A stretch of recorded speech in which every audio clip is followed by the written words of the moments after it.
KTM versus Simple. Sonic canceled. Do you like Nakakabwisit racing? talaga kayo eh.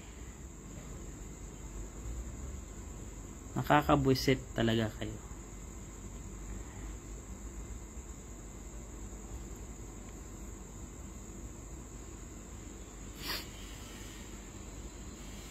Diba?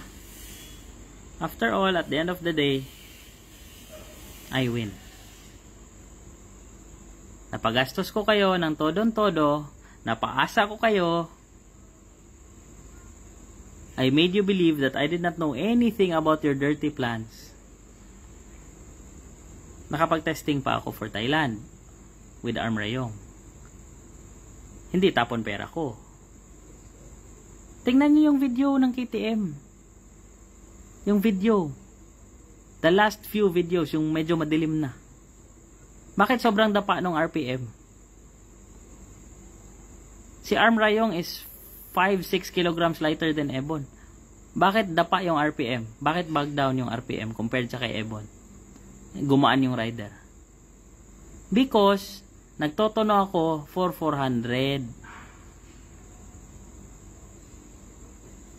Kinukuha muna namin yung best time namin sa sprocket na pang 400 sa 201.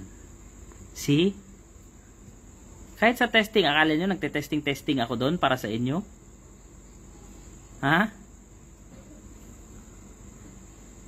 Days ago pa lang, alam ko na hindi mangyayari to.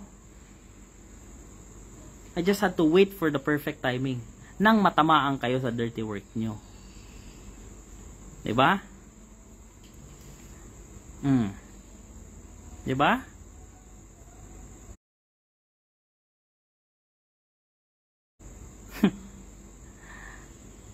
Anyway, estimate ko gastos nyo mga 2 million lang naman. Lang naman yun sa inyo kasi ang dami nyo namang pera eh. Mga boss kayo eh, di ba? Pareho kayong boss R eh. Di ba?